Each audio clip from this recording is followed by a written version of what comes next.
Violent crime is a problem, but for everyone. AP correspondent Charles de Ledesma reports Israel is under international pressure to allow aid into Gaza.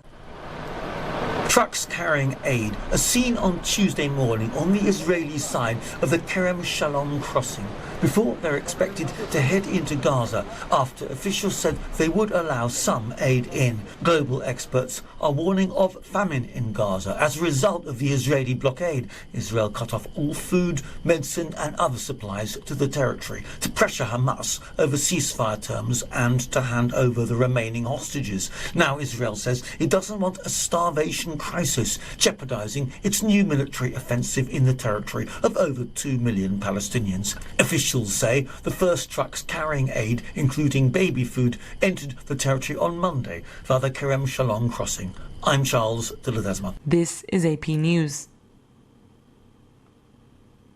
AP's Lisa Dwyer reports on a foul situation. More than 12,000 chicks were left in a truck at a Delaware U.S. Postal Service distribution center for more than 3 days. Thousands of the young birds died before they were discovered and delivered to the First State Animal Center. There was 8,100 birds that were still alive. Executive Director John Pirano. These crates were wet with dead fowl, and it was a mess. While the Postal Service investigates what happened, the cost of caring for the chicks is $5 a day, which the Animal Center says they have not been reimbursed for from either Delaware's Agricultural Department or the Postal Service. Pirano says they are trying to adopt out all of the chicks. We are a no-kill shelter in the state of Delaware, and we certainly don't want these birds going out to be used for meat.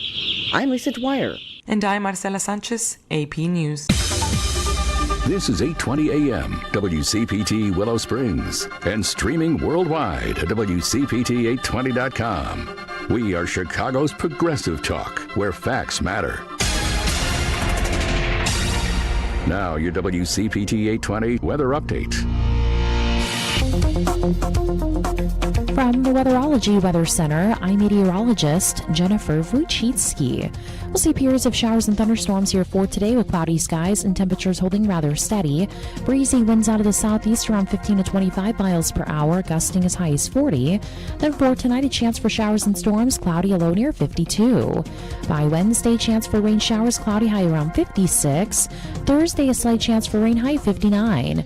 That's your latest Chicago weather update. Currently, it's 54. Empower.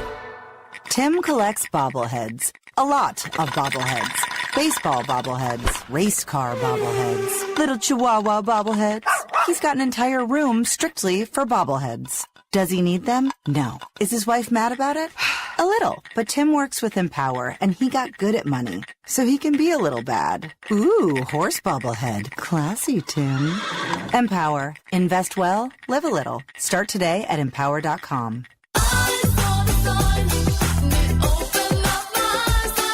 Dazzling decal on Daisy's Donuts window. Bold banner at Barry's Barbershop. Prominent poster at Penny's on Park Place. This is your sign. Well, signs. To try Staples and see the difference. Get $15 off signs, banners, and posters when you spend $75 or more. From Staples, and I couldn't miss it. Ends 4/15. Visit staplesconnect.com/printpig for details. You're listening to WCPT 820, because facts matter. Welcome to Choose Views with Richard Chew. Get ready to dive into a world of insightful conversations and thought-provoking discussions. As progressives, our job is to have an all-inclusive, full-on assault with all of our players. A show that focuses on moving our political, social, economic, gender, and cultural conversation forward. And all of our players means all of our players. It's Choose Views. And now, here's your host, Richard Chew. Good Tuesday morning, progressives, and welcome to the May 20th, 2025 edition of Choose Views. 773-763-9278. Facebook Live, TuneIn Radio, YouTube, iHeartRadio. Email me at richard@wcpt.com. WCPT820, .com. Catch me on Substack, Catch all of our shows, of course, by subscribing to our WCPT podcast on Apple Podcast or Spotify.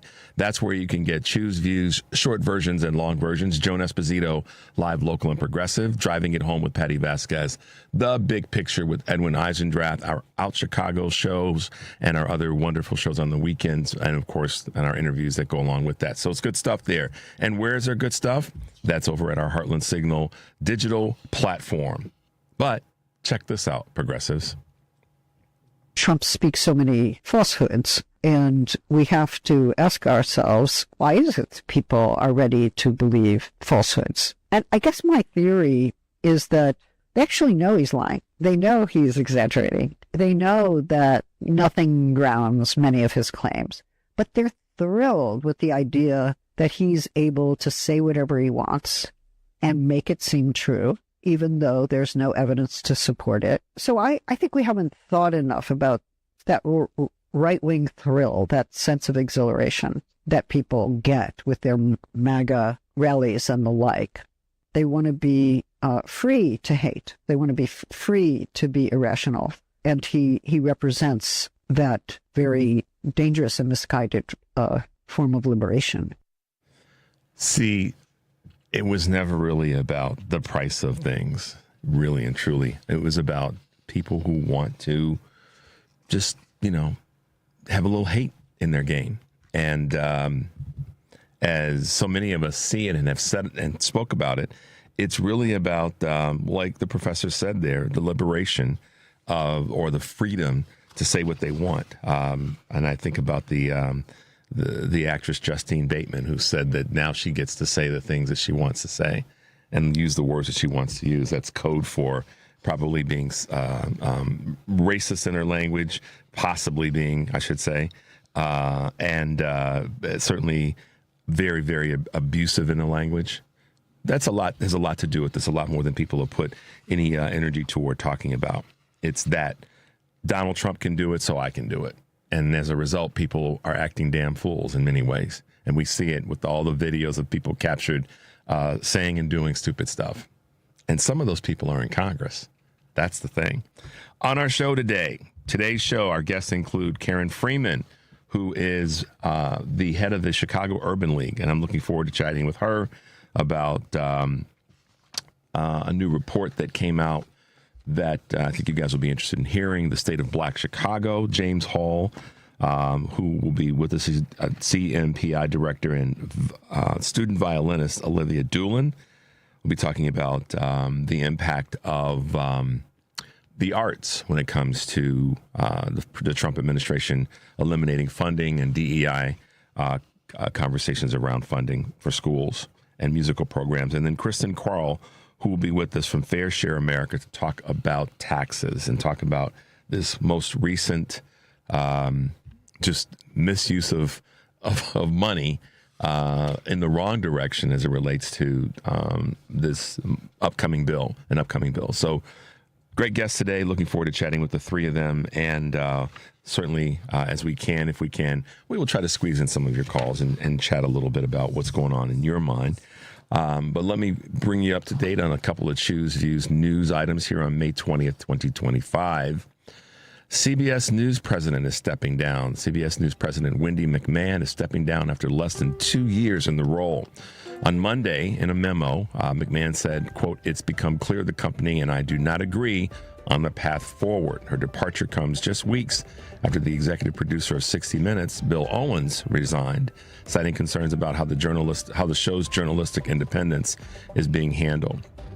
It's a rocky moment for CBS News parent Paramount, which also is facing a lawsuit from Donald Trump and a pending multi-billion-dollar sale. So I think that has a little bit more to do with it than people are talking about. Moody's shocks, that puts an additional drag on our markets. What do we mean by that? U.S. stocks and bonds slipped yesterday following Moody's cut to the U.S. credit rating, and the dollar also took a hit. These are important items. I know they're not necessarily leaning into something specific and hardcore, but the nation's downgrade last Friday from a AAA to a AA1 stoked Wall Street's worries of additional bond market volatility and a weakened greenback, despite Treasury Secretary Scott Bessent's dismissal of the metric as a lagging indicator of financial stability. In other words, he's walking around, see no evil, hear no evil. And JP Morgan's unofficial CEO auditions are taking place. Officially, JP Morgan Chase shareholders gathered yesterday for the bank's annual Investor Day, where executives have reiterated previous financial forecasts and vowed to keep headcounts tight. But unofficially, the day is, in effect, an audition for the biggest job on Wall Street, citing the Wall Street Journal. Okay, Netflix. They're picking up Sesame Street. We heard them talk about this a couple weeks ago. Big Bird, Elmo, Cookie Monster have a new home at Netflix. The streaming giant announced a deal with the Sesame Workshop on Monday for a new episode, sending a financial lifeline to the struggling nonprofit behind the series. The agreement comes after Warner Brothers, Disney decided not to renew its deal to stream episodes on HBO Max. And last but not least, and this is one that we talked about a couple weeks ago, Regeneron is to buy 23andMe's assets. And Regeneron says its $256 million purchase of the bankrupt 23andMe's assets will allow its popular DNA testing business to carry on, along with a privacy policy. And this is the key thing for folks out there, allowing customers to have their data deleted. The drug maker won an auction for the assets of the personal genomics firm, which filed bankruptcy back in March after failing to turn a profit from its basic ancestry and health data services. The reason I think this is important is you get to, if you don't want your data floating around out there with the new company, it gives you an opportunity to delete it and have it deleted. All right, guys, a couple of Choose Views news items. We got a busy morning this morning, so we're going to take a quick break. And when we come back, I want to give you my opinion on a couple things that are happening in and around the world of this stuff. 773-763-9278. This is Choose Views, and we'll be right back. Empower. Tim collects bobbleheads. A lot of bobbleheads. Baseball bobbleheads. Race car bobbleheads. Excuse me, miss. Can I ask you a question? Sure. Can you recommend a bank that offers a full suite of commercial banking products along with excellent service? Yes, ABOC. What about a bank that has been in Chicago for more than 100 years and really understands the local business climate? ABOC. But I manage a labor union. Can you recommend a bank that really understands how labor unions operate and what banking products they need? Again, ABOC. ABOC first opened its doors in downtown Chicago in 1922 and understands the local business climate better than anyone. ABOC was founded by labor unions and still has union employees and shareholders today. So they really understand how unions tick and how their needs may be different. But whether you're with a labor union or another type of business, whether you're large or small or something in between, ABOC will always make you feel like you're their most important customer. Visit ABOC.com to learn more. Wow, thank you, random person on the street. I'm going to visit ABOC.com today. Member FDIC. You're listening to WCPT 820 because facts matter. Good morning. You're waking up with Richard Chu. Good morning. Good morning. Good morning. We're live and ready to hear from you. Text or call us now at 773-763-9278. Same number. Simple as that. Let's get the conversation going on WCPT 820, Chicago's Progressive Talk. Hey, Progressives, welcome back to Choose Views, 773-763-9278. Today on Live, Local, and Progressive, Joan Esposito will be taking your calls and talking to Mike Sozan, Senior Fellow at the Center for American Progress Fund, Dr. John Murphy, Professor of Communication at the University of Illinois, and expert on the history of American public address and political rhetoric. Let's see. Live, Local, and Progressive, weekdays 2 to 5 here on WCPT, Chicago's Progressive Talk for 20 years. Tonight on Driving It Home, Patty Vasquez will be joined by Heidi Stevens, former Chicago Tribune columnist and director of external affairs for the TMW Center for Early Learning and Public Health. Dan Schaefer, creator of the Recombination Area and political editor of Civic Media in Wisconsin. That's Dan Schaefer. And Heather Staten and Layla Staten of Insufferable Witches, an indivisible group in Cedar Rapids, Iowa, of all places. Driving It Home with Patty Vasquez, weekdays 5 to 7 p.m. Central here on WCPT AM 820, Heartland Signal website, TuneIn, YouTube, and Facebook. There you go. Oh, those are funny. And guys, as you've heard me say, and many of us say, you got to recognize who our phone and text line is and who our partner is, and that's Credo Mobile. Of course, the number is always 773-763-9278. Credo Mobile, a progressive phone company that is better for all people and for the planet. Visit credomobile.com. Okie doke. Now, talked about Heartland Signal a moment ago. Some tremendous articles and posts that we have over there on Heartland Signal on X. So make your way over there. A couple from Tammy Duckworth that you guys will appreciate. And just kind of bringing up some conversations that she's been having and talking about this plane and Donald Trump and the cost of it if it's on the shoulders of the taxpayers to pay for this plane being revamped and then becoming his property when he leaves office. So make your way over to Heartland Signal on X and see what we're chatting about over there. I want to circle back to the clip that we played earlier about the lies and MAGA just believing what they want to believe. There are many people who are a bunch smarter than I am in this space in terms of psychological profiles that have been saying for the longest time, that, and we all collectively said it in our own ways, that many of the folks that are part of MAGA are in a cult.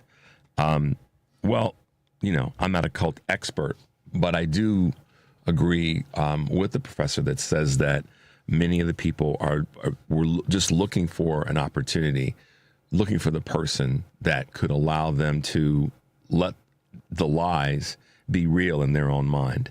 And it allowed a lot of people who want to say things, who feel that it should be there.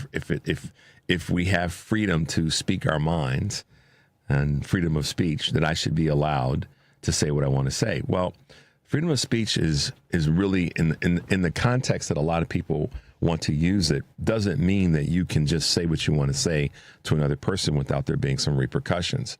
And when it comes to that, when it comes to how freely you can speak to someone without there being repercussions, Donald Trump represents, from a government standpoint, not as a private citizen, someone that can say that does say and do what he wants to do. And so there are millions and millions of people that voted for their wanting to be in that mirror as well. I want to be able to say, like Donald Trump, and do like Donald Trump, and be like Donald Trump whenever I want to, however I want to, without any restrictions, without any regard for someone else's respect or respect for someone else. And that's what we've seen a lot more. And that's mass. I shouldn't say that's mass. I'm putting it in the other direction. The conversation around the price of eggs and the price of groceries and the price of gas, those are all things that are real in the sense that we want them to be lower. We all want, what we spend our money on to be more cost effective. No question there. But to that end, and I think this is why so many people have gotten this confused and gotten it twisted, is if that were true, if they really were voting for that, then the people who voted for that or said that was their reason for voting for Trump, and it wasn't, that they aren't racist and they aren't sexist and all these other things that they're running from, but in fact actually are based on their actions. Let me qualify that. Then they should be the ones with the pitchforks at the White House right now. Because how long do you need to wait for the price of something to come down when your guy said that's what he was running on and that's what he was going to do on day one? I mean, let's be honest here. Let's break this down and be brutally honest. If that's really what you voted for, if that's really what those voters voted for, then frankly, it shouldn't be the people that voted for Kamala Harris yelling the loudest. It should be the people whose promise was broken. So is it that your promise wasn't really broken because you really didn't believe it in the first place? Like the professor says, you knew that it was a lie going in, that he was going to drop the price of eggs and other groceries on day one, that he was going to drop the price of gas on day one, that he was going to fix the border on day one, that he was going to end the war on day one. If you have family in serving active duty in the military and that didn't happen on day one, you should be PO'd. And particularly if you are ones that voted for Trump. And the same thing applies when it comes to any of the cost measures or cost items. If all those things didn't drop on day one, and I'll give him a couple days, I'll give him to the end of the week, Devin, till the end of that week, that first week of the inauguration. After 3 days, by that first weekend, if that didn't happen, then you should be out marching, not the people who are really the fighters for democracy. It should have been y'all, those who voted for it. You didn't get what you wanted. You didn't get what you were promised. And so if that's the case, if that's really the case, then you should be out marching and fighting. But that means it really wasn't, because there's no other psychological, either that or there is some psychosis that's going on. Maybe for those of us who want to try to play armchair psychologist and sociologist, maybe there is a cult-esque mindset that's going on, because you were promised a certain amount of things and they haven't materialized yet. They haven't manifested yet. So if that's true, if that's what you really voted for, then doggone it, where are you? But you're not. There's very few. Even though there's people that are showing up at town halls and other venues, the percentage of those in relationship to the numbers of people that said that believed by voting for this craziness that they were going to get X, haven't gotten X or Y or Z for that matter. If anything, X has been a detriment, or the runner, leader, the whatever of X has been a detriment to your life. But I don't see you guys out picketing and fighting and protesting. So, like the professor said, you let that lie be told. You believed in the lie because you wanted to believe in the lie.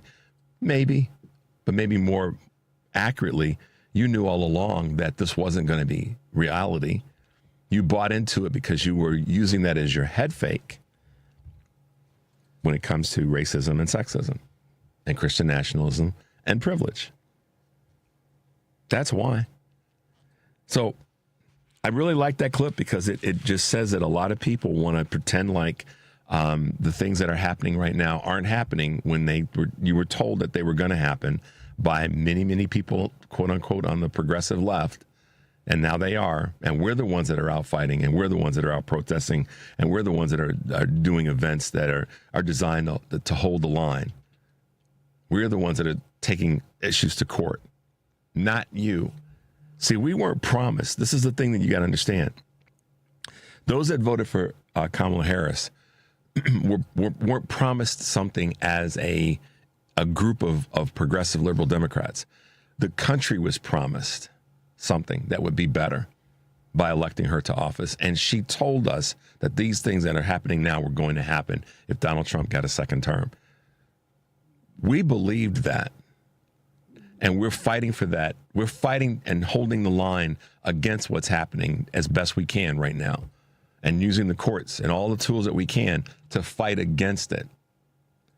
Meanwhile, those of you who were promised something, see, we didn't get what we were promised because we didn't elect the person that we wanted to have in office, but we're still fighting for the country at large.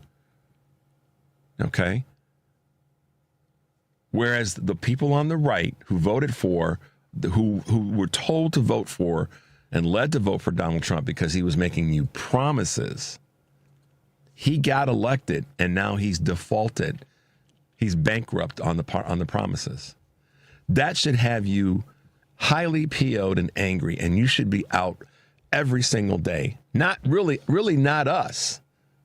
If you want to, pick sides, we shouldn't be the ones that are fighting. I mean, we are to protect democracy. But you all were promised something. You got the dude who was making the promise, and he's bankrupted those promises. He's gone back on those promises. And in fact, he's done the thing to make his life better after having told you that he was doing this for you. So where, at the end of the day, when I go back to this clip and I think about the mental side of this, the lies that you allow yourself to believe, I want to know where you guys are, because you were made the promises. You were told that your lives are going to be better by electing this dude, and he was going to do these things, and we can laundry list them all. And none of them have actually materialized. Yeah, the administration is snatching some people off the street, but is that fixing immigration? No, it's not. And we have a clip that we probably won't get to this today, and maybe we will get to it tomorrow on this very topic. I don't want to. We got a tight morning, so I don't want to push over on our guest. But whether it be immigration, whether it be the war in Ukraine, whether it be the war in the Middle East, whether it be the price of anything, and let's list them all, whether it be personal security in the United States, whether it be climate, none of the things that Donald Trump and his minion promised are material. Even DOGE, this sort of promise to handle waste, fraud, and abuse, nothing's materialized. So it says a couple of things. And to that end, for the things that I say that haven't happened, the exact opposite has happened. The price of things have gone up. But when you're allowing the lie to grow and to continue to manifest, and you don't push back, then here you are. But you all aren't out fighting.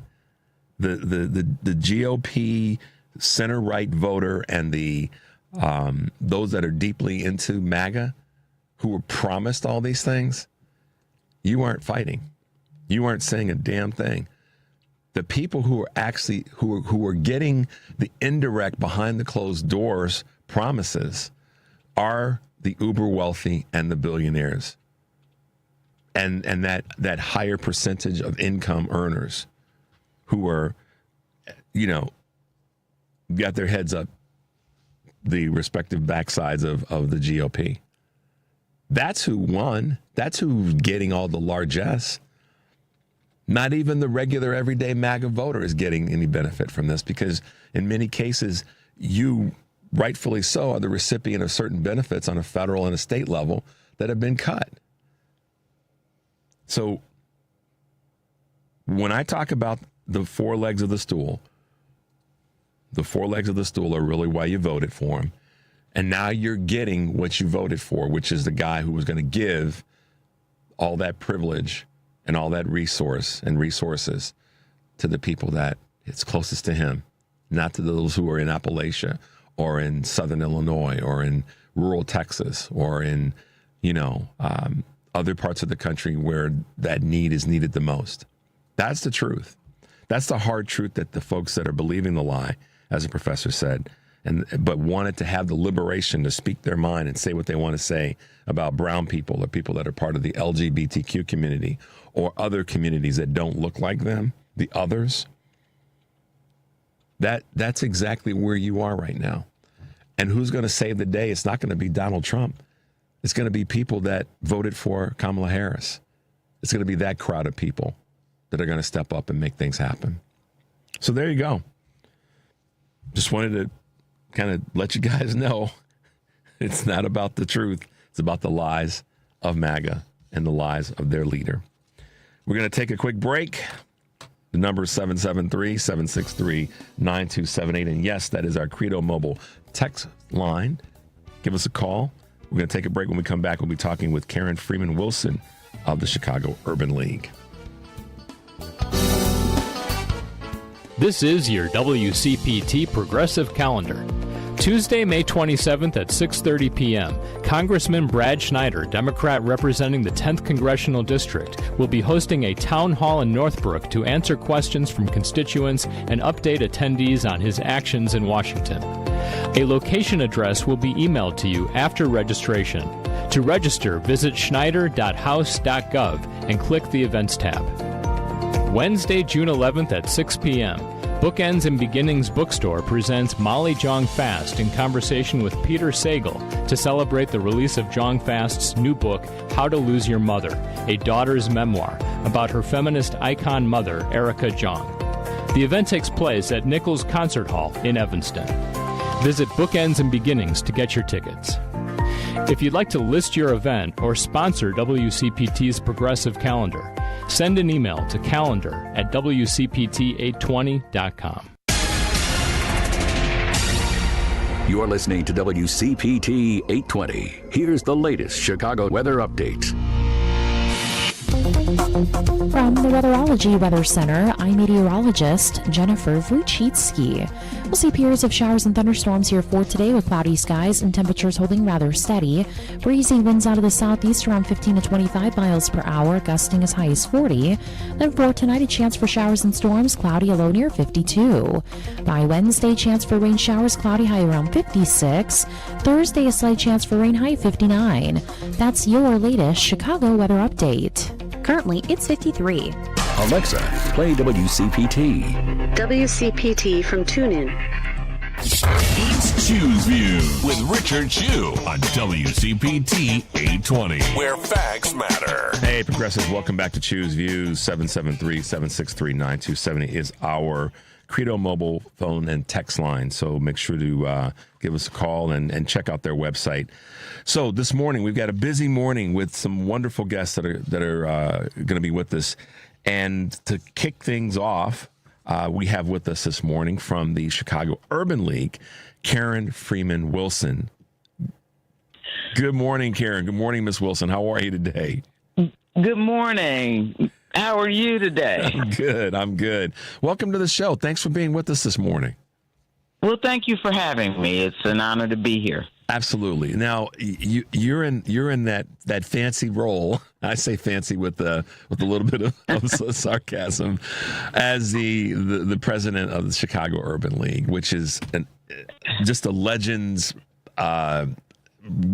organization. I mean, I rarely am lost for words, but it's not even a thing of lost for words, but just to define the Chicago Urban League and what the Chicago Urban League has represented and meant to so many people throughout this city, throughout this region, and to have you with us this morning is quite an honor. But tell us a little bit about your phenomenal background and because there's a part of your background that I want to talk about as it relates to the subject that we're going to discuss today, and that's the state of Black Chicago and the report about building wealth and really kind of getting some light on this conversation. But for people who don't know, what does the Chicago Urban League really represent? What's the mission of the Chicago Urban League? The Chicago Urban League is an organization that supports, promotes, and advocates on behalf of Black families. And the purpose is to pursue social justice and economic equity. And we do that through programming, through research and policy, and through our advocacy agenda. And so many people realize the word advocacy is so powerful in the mission of the Chicago Urban League, because it is about advocating for the betterment of people that are in the community. And this latest report, the State of Black Chicago, has really been a spotlight on something that so many people don't talk about, maybe don't want to talk about, but it is still a reality that needs to be faced and needs to be dealt with. Let's talk a little bit about the article, The State of Black Chicago. Sure. We have published the State of Black Chicago for almost 4 decades now. And every 2 years, which is the cadence of the publication now, we highlight certain aspects through data, income, household, home ownership, educational attainment, all of those areas that business ownership, the areas that we program in and advocate in. And in 2023, we published the State of Black Chicago, and it was a deep dive into the data.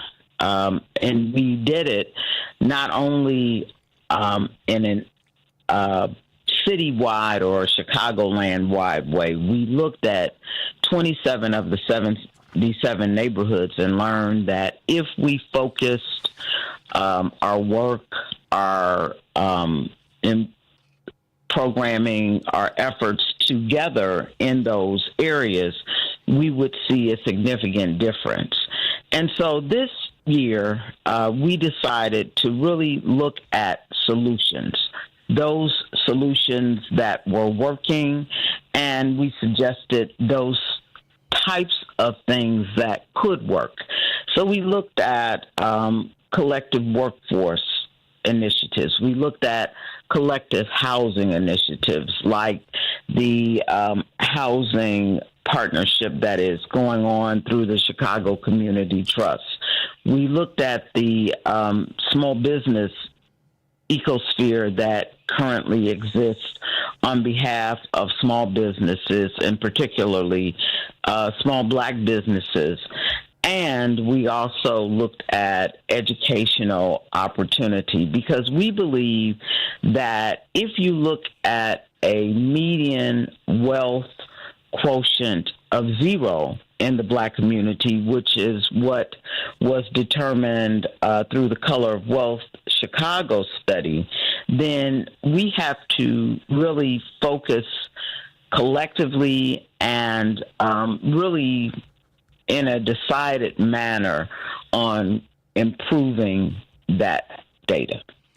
It seems as though that a lot of times people don't want to talk about the whys of a current problem, and it can be a number of different things. But if we take this on, is how have we gotten to such a disparity?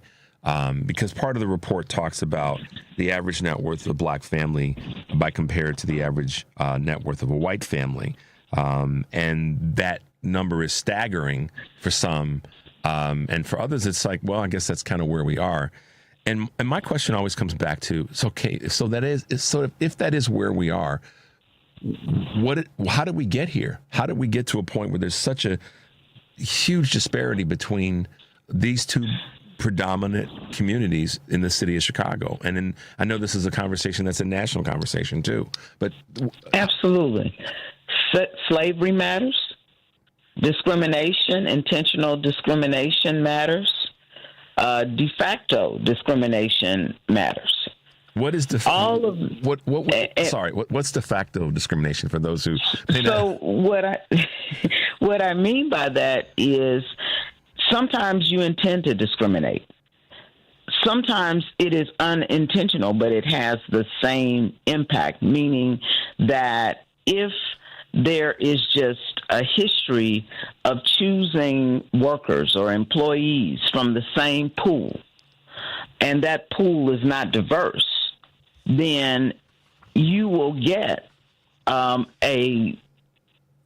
impact that says, or that means that Blacks don't have the opportunity for certain jobs.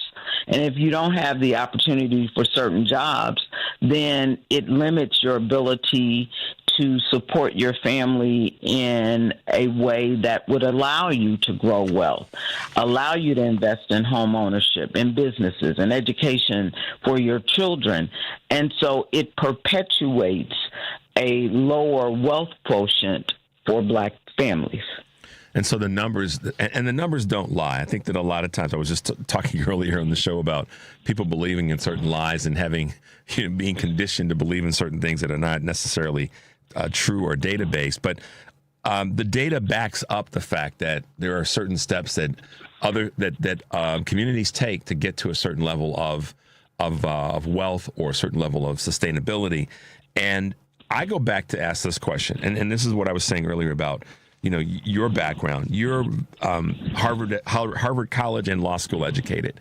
But the reason that I wanted to sort of highlight that is, in the greater conversation around education right now, we've got a federal administration that's on a bullet train to take away some of the guardrails when it comes to a basic tool that allows every community to progress in the society, and that's education, whether it be college, graduate school, law school, medical school, or simply just the funding to make sure that high schools are in proper stead. So that is also, I see it as one of the core benchmarks for a growing society, is to be a better educated society. Is that fair to say? That is absolutely fair to say. And I'll take that one step further and say that I don't make any secret about the fact that I was able to go to Harvard College because of affirmative action. There was a decision by Harvard to say we are going to seek kids from backgrounds, from public school backgrounds, kids who were good students, kids who had great test scores, but who would not generally have access because they did not go to Exeter, because they did not go to Andover, some of the, or the lab school for that matter, University of Chicago Lab School. And once I got in the door, there was nothing different. Yeah, I had to compete just like everyone else, and I got into Harvard Law School because I did well at Harvard College. That is the story of access to education, but because of that access, I have been blessed to do some important things that allowed me to help the community and be a contributor to the community. And that's and I appreciate you taking that one step further.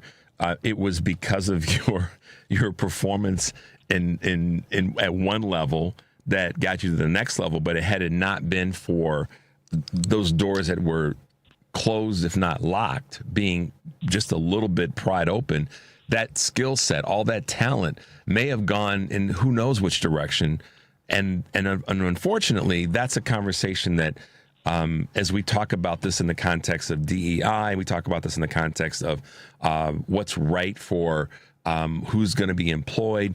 It comes down to, if the people that are making the decisions, to your point earlier, only see a certain group as the ones that should be in school or in employed, then that's just going to continue to wash, rinse, and repeat.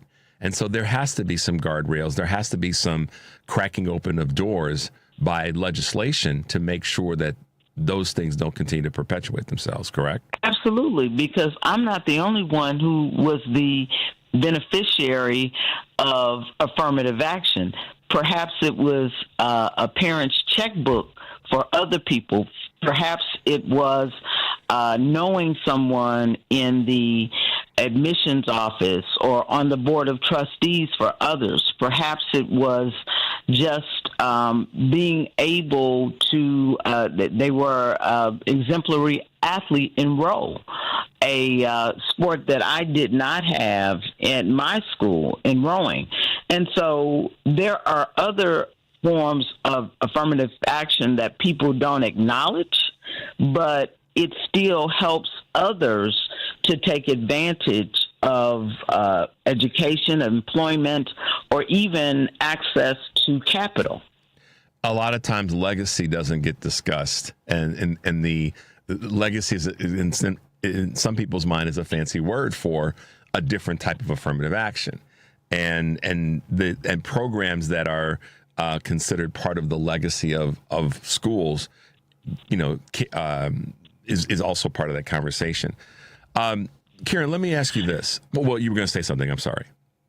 No, I wasn't. Let me ask you this. In your work, and we talk about this in terms of a path forward, I'm always looking at solutions and where do we go forward. And you said this earlier.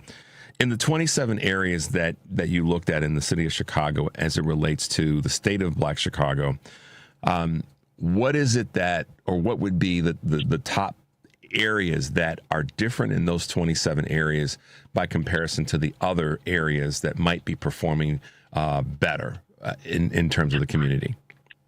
The schools are underfunded.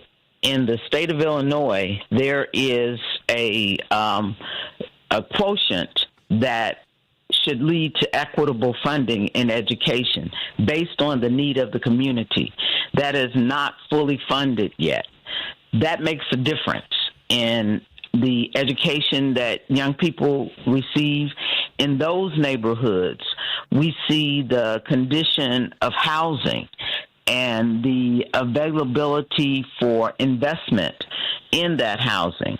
That is not equitable. In those neighborhoods, you see a disinvestment in the commercial corridors. And if my commercial corridors are not invested in, then I don't have access to fresh food. I don't have access to local employment. I'll use the Discover example where they invested in the Chatham neighborhood in a closed Target and created a call center. They were able to find eager workers within a mile radius of that building, and it is a success story of what happens when people invest in areas and create employment opportunities. The Blue Cross Blue Shield building is the same, not far away. So many times, and thank you for that, and this is why I'm excited about having you back on in the future, because you just talked about something that doesn't get talked about enough, I believe, globally when it comes to disparity in black communities to I'll say non-black, but more specifically white communities. You mentioned we always people talk about food deserts, okay, and that's a big deal. It's a major concern. But we also we have economic deserts. We have business opportunity deserts.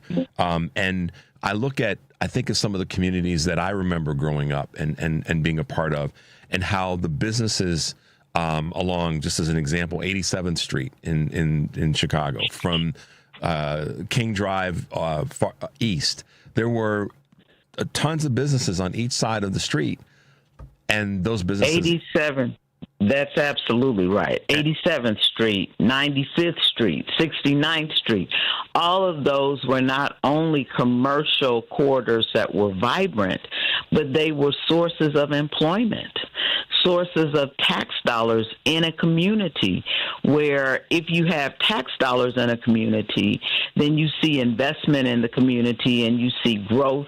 You don't see blight in a community. And, I don't think there's been enough research done on the impact of blight, the psychological impact of blight, and how that factors into a person's being more likely to be engaged in criminal activity. Yeah, this is one of the things that, and we're speaking with Karen Freeman Wilson, who is the president of the Chicago Urban League this morning. And that's going back to what you said about if folks have things to do, they're not. I use this phrase a lot, and I don't mean it disrespectfully. If folks have things to do, particularly our young folks, specifically young folks in the black community, have things to do, they aren't going to be out, robbing and snatching purses and getting into other areas that many people say are bad, and they are, but oftentimes they're tools of survival, not to excuse the bad behavior. Don't get that wrong, anybody that's listening, but it becomes an issue of survival. And folks will turn to, and a good example is to look back during the Depression. People turned to crime to survive. That's absolutely right. Not to justify it, but it is a reality of us as human beings, as a tool of survival, having opportunity, having things to do, having the ability to take advantage of work opportunities and educational opportunities that may precede that, allows people to stay on the straight and narrow, right? You're absolutely right. Nobody grows up and, when they're in the first grade says, when I grow up, I want to be a drive-by shooter. People that have opportunities take advantage of them, and do what folks in all communities do. They seek to improve themselves, improve their families. But if you don't have those opportunities, then your choices are limited, and you need to survive the same way. I'm not saying it's okay. I'm not saying it's right. I'm saying that we have to start early providing opportunity for our children so that they can become productive young people. I'll use the Bill Center on the west side of Chicago as an example. They are providing opportunities for young people every day, and those young people are excelling. Mayor Johnson has been criticized for a lot of things, as all mayors do. But one of the things he gets criticized for, which to me is kind of like a head spinner, is investing in tools for young folks, particularly young black kids, black children, to be able to prosper. And at the same time, investing in tools for businesses to be able to be in communities. And it's criticized for that. But in my mind, that's kind of an insane criticism, because at the same time, you have many people who are opposing the mayor that are saying, well, you're not doing this, you're not doing that. But at the same time, the effect of the things that he is doing in the younger community, or for younger folks in our communities, is working. It's not working fast enough. We get that. But to be criticized for that, to me, is a little off the rails. And I don't care if it's coming from some of the folks in the media, or if it's coming from people that are just politically in opposition to him. Any political leader, any leader like yourself, is not a political leader, but political adjacent, that's trying to improve the lives of people from an economic and socioeconomic standpoint. You deserve your flowers and your recognition for trying to do those things. And so, I mean, I'm probably like a lot of people, but a lot of people may not speak their mind in the space. We do have to do more. We do have to bring more tools to the communities that need them the most, not the communities that need them the least. Absolutely. First, the mayor has a thankless job. I know that from experience. And the other thing that I will say is that he is absolutely right that we have to invest in our youth. Our young people and the crime element that people often talk about and that we're all concerned about didn't happen overnight. And so the only answer cannot be locking people up, getting them off the street, because there are varying reasons as to why people are engaged in crime. If you don't look at that, if you don't provide alternatives, if you don't invest in our young people, then you're not going to arrest your way out of the problem. You can hire police until you are blue in the face. You are simply not going to be able to arrest your way out of a lack of investment problem. And the mayor has been clear about that, and even Chief Snelling understands that.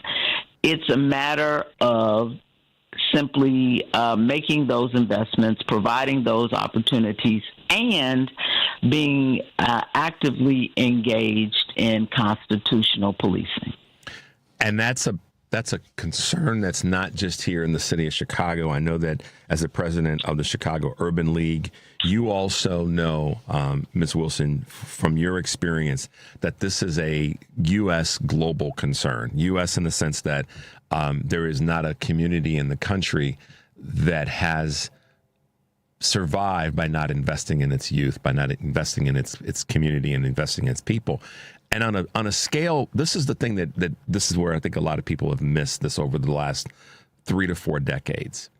If we look at how our country has shifted in terms of, we talk about manufacturing, and I'm gonna drag you into this because I know you have some observations as a former mayor yourself.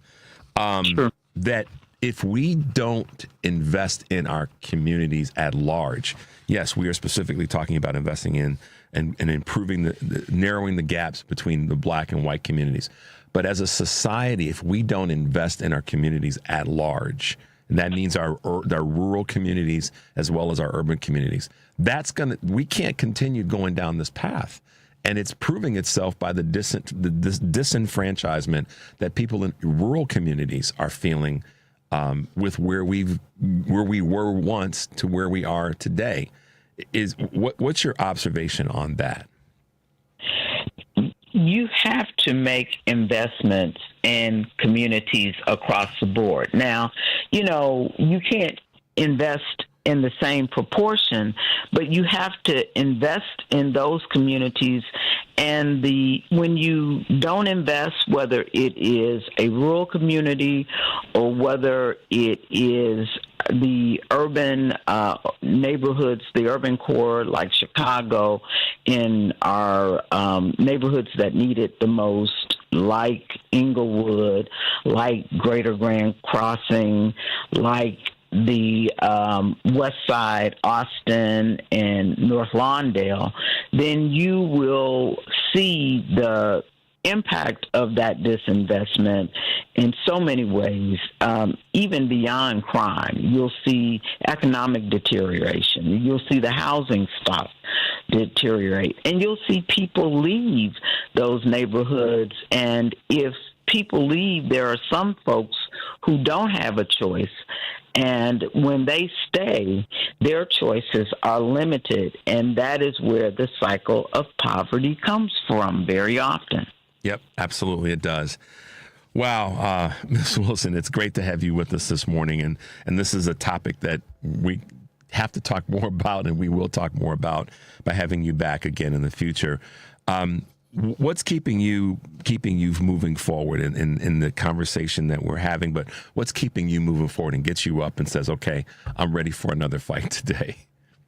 You know, every day I encounter a young person who has been engaged with the Urban League or another organization. Sunday, I had an opportunity to speak at Friendship Baptist Church in Austin, and a young man who was playing the drums in the church, he was about maybe 30, in his early 30s, said the manhood program at the Urban League changed his life.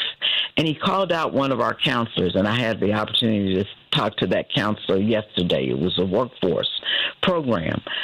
That is what keeps me going forward, because I know even on those days that I don't encounter people, that the programming is making a difference, that our research and advocacy for our community is making a difference. And it's not just the Urban League. There's so many other organizations, Austin Coming Together, the North Lawndale Employment Network, the Grow Greater Inglewood. There are organizations throughout the city, UCAN, and in other places that are making a difference. And the fact that increasingly we are doing our work together really does give me hope and gives me energy in getting up every day. That's great. That's so great to hear. And shout outs to the other organizations. How can folks find Karen Freeman Wilson? They can find Karen Freeman Wilson by finding the Chicago Urban League at chiul.org, and or they can come to our office at 4510 South Michigan. We're in the office every day because we understand the importance of being there, and certainly they can always call me at 312-259-1779. Fantastic. Well, Karen, thanks for being with us this morning. I appreciate you taking the time out of your busy schedule, and more importantly, I appreciate the work that you're doing as a president of the Chicago Urban League. We appreciate all that you do. We will have you back because we got more to talk about. So thank you again for being with us. All right. Thank you so much. It's an honor to be on the Richard Chew Show. Thank you so much. We appreciate that. We'll talk soon, okay? And have a good weekend. Right. I know with Memorial Day coming up, you're going to be super busy, but try to get yourself some rest as well. For sure. Thank you. Thanks. Bye now. All right. Bye-bye. All right, guys, we're going to take it right to a break. The number is 773-763-9278. This is Choose Views, and we'll be right back. Did you know you can get your prescriptions for less at your local pharmacy? You can with GoodRx. It's the free app that can save you money on your medications. Just search for your prescription, choose the pharmacy and the price that works best for you, and then show your GoodRx coupon to your pharmacist at the drop-off counter. GoodRx works at over 70,000 pharmacies, including Walmart, Rite Aid, and Walgreens, and it works whether you have insurance or not. It's easy to save. Next time you drop off your prescription, check GoodRx. To start saving today, go to GoodRx.com. GoodRx is not insurance.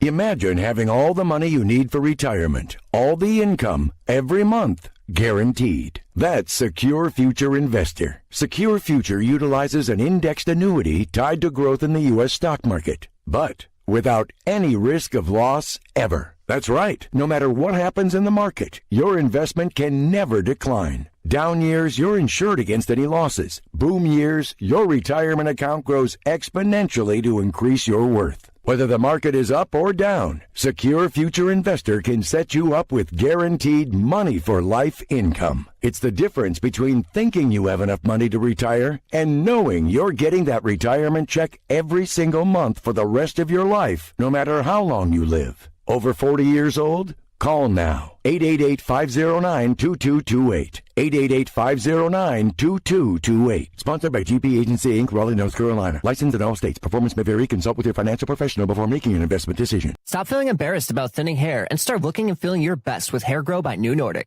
Available online at Amazon, Walmart.com, and NewNordicUSA.com, or at your local CVS. AP News, I'm Marcela Sanchez. Israeli strikes pounded Gaza overnight and into Tuesday, killing at least 60 people, Palestinian health officials said. Israel launched another major offensive in the territory in recent days and says it aims to return dozens of hostages held by Hamas and to destroy the militant group. After a 2.5-month blockade, Israel allowed a limited amount of aid into the territory. After President Trump's phone calls with the leaders of Russia and Ukraine, he announced both sides would immediately begin ceasefire negotiations, although it was unclear when or where the talks would take place or who would attend. Ukraine has offered a comprehensive 30-day ceasefire that Moscow has rejected by imposing far-reaching conditions. With reporters, Latvian Defense Minister Andris Spruds calls for major sanctions on Russian oil. The next package of sanctions must be hit increasingly in the core of the financial resources of Russia. So, of course, we know that gas and oil, but especially oil, is absolutely one of the main resource and source also of revenue. So that's why everything which undermines Russia's ability to obtain income, revenues from oil, from generally from its raw materials, must be preceded. The Supreme Court is allowing the Trump administration to strip legal protections from Venezuelans in the U.S., leaving 350,000 individuals exposed to deportation. The order puts on hold a ruling from a federal judge that kept temporary protected status in place for Venezuelans. TPS allows people already in the U.S. to live and work legally because their native countries are deemed unsafe. Trump is also headed to Capitol Hill to seal the deal on his big, beautiful bill. He'll be trying to unify divided House Republicans on the multi-trillion-dollar package that's at risk of collapsing ahead of votes this week. The bill includes sweeping tax breaks and cuts to Medicaid, food stamps, and green energy programs. This is AP News. Chess Grandmaster Magnus Carlsen is forced into a draw in a showdown against the world. Norwegian chess star Carlsen was forced into a draw on Monday by more than 143,000 people worldwide, playing against him in a single record-setting game. The online match began on April 4 on chess.com. It was the first ever online freestyle game to feature a world champion. The mega match ended after Team World checked Carlsen's king a third time.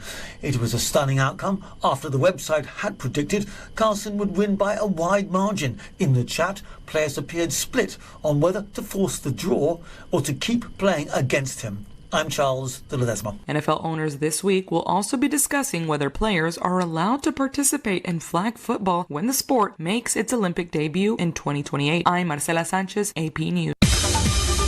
This is 820 AM, WCPT Willow Springs, and streaming worldwide at WCPT820.com. We are Chicago's progressive talk, where facts matter. Now, your WCPT 820 weather update. From the Weatherology Weather Center, I'm meteorologist Jennifer Wojcicki. We'll see periods of showers and thunderstorms here for today with cloudy skies and temperatures holding rather steady. Breezy winds out of the southeast around 15 to 25 miles per hour, gusting as high as 40. Then for tonight, a chance for showers and storms, cloudy, a low near 52. By Wednesday, chance for rain showers, cloudy, high around 56. Thursday, a slight chance for rain, high 59. That's your latest Chicago weather update. Currently, it's 53.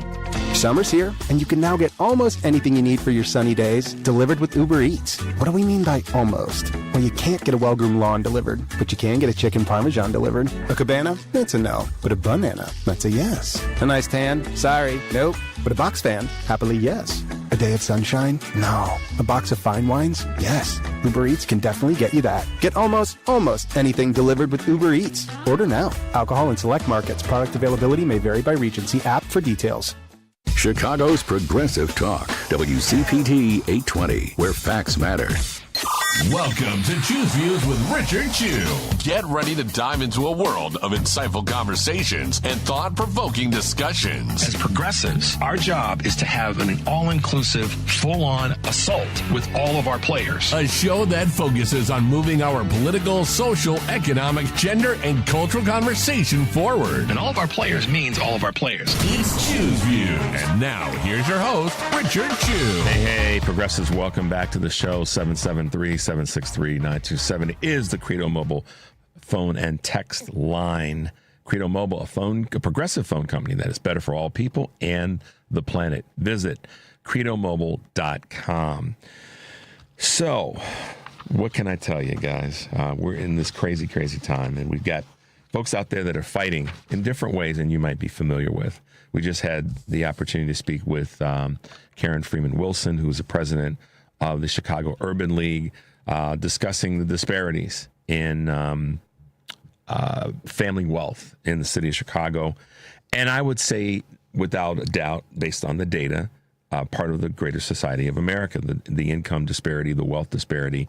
And a lot of this starts with what I introduced, which I believe in, and that is the more we provide resources for education from the beginning, and the public school system has worked. So many of our, in fact, if we were to, I don't have the data on this, so I don't want to say this incorrectly, but it would be my belief that if we were to look at the numbers of public school educated children since World War II, the ending of World War II, that have gone on to do great things in this country, that have gone on to higher education, whether it be, any of the Ivy League or the Big Ten or the Pac-10 or the SEC schools, or not those schools, but those who may have gone through, been a part of public school education, have gone on to be some of the most successful and impactful people in our country, if not our world.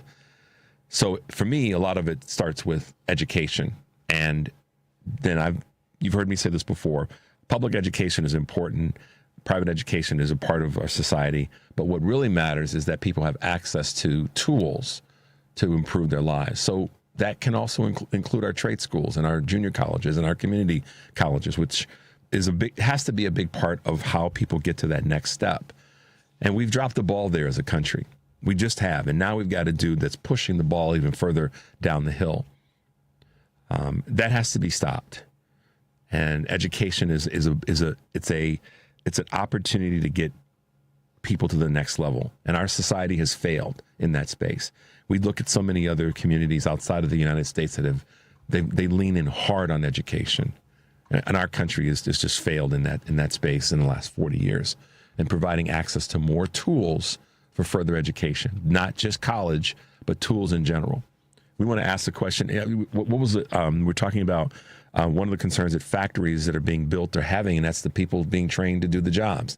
Well, training is a tool of education, or cousin of education, however you want to say that. I'll say it that way, because that's what comes to mind. But training is a tool to enhance a person's ability to do well in a career or in their life in general. We failed in that space, guys. There was a lie told back in the 80s that technology was going to make people in their lives better and their jobs easier, and that was a lie. It just was. Technology has been great, but we haven't used it in a way to help improve the education of our citizenry, in my opinion. But we do have some folks that are still leaning in every day, like Karen Freeman Wilson from the Chicago Urban League. And our next guest on the show, which is the director of the Chicago Musical Pathways Initiative, CMPI, James Hall, is with us this morning. Good morning, James, and welcome to Choose Views. Good morning. Thank you for having me. Absolutely. We've also got a special guest, one of the students and student musicians that's part of the program and part of the initiative, and we'd like to welcome Olivia Doolin to our show. Are you with us there, Olivia?